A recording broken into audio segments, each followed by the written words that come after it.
No satisfaction, or can I? Politicians love a poll, they live or die by them, and that is why in England the politicians are introducing satisfaction ratings for housing.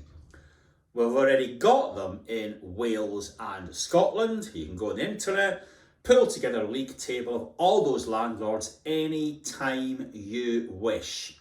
It's not started yet in England, but there's a tentative consultation underway at the moment, having a session on it this week for HQN. Very welcome to come along. What's interesting about it all is that landlords, by and large, already do gather and publish satisfaction data and data on compliance with health and safety regulations in their annual reports. What's different this time?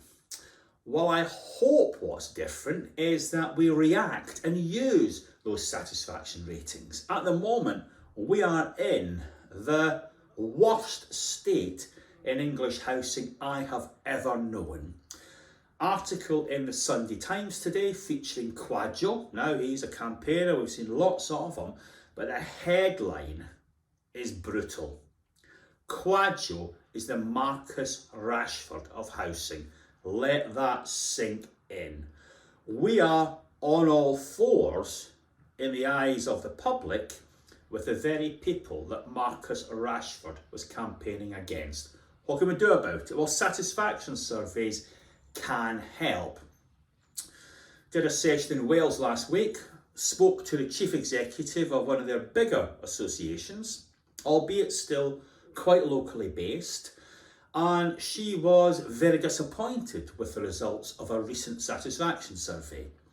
But rather than licking her wounds and absorbing it all, her and her colleagues went out and spoke to the residents to try and find out what went wrong and then put in place an action plan to get things right and test it again in the future. They used that satisfaction survey as a spur to action, not just something to merely mouth words out in an annual report. We'll see how that goes, but it's certainly the correct way to proceed.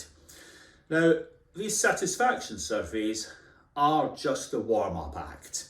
In England, inspection is coming. Now, there's lots of soft words about it, how nice it's going to be. It's going to be different from the past. It's not going to be box ticking. It's going to be co-regulatory. Forget all that nonsense. You have seen how Gove has gone in hard on the builders. Based on what you read in the media, you would have to work on the basis he's going to go in hard on us. So let's use that information to the very best of our ability to improve services. Often those satisfaction surveys will be disappointing, and in particular, I expect they will show that we deliver poorer services to black and brown folk than other communities. So it'll be a big wake-up call if we use them properly. And please, for goodness sake, let's try and get some real satisfaction and pull ourselves out of the doldrums. Thanks for your attention, and I hope to see you all soon.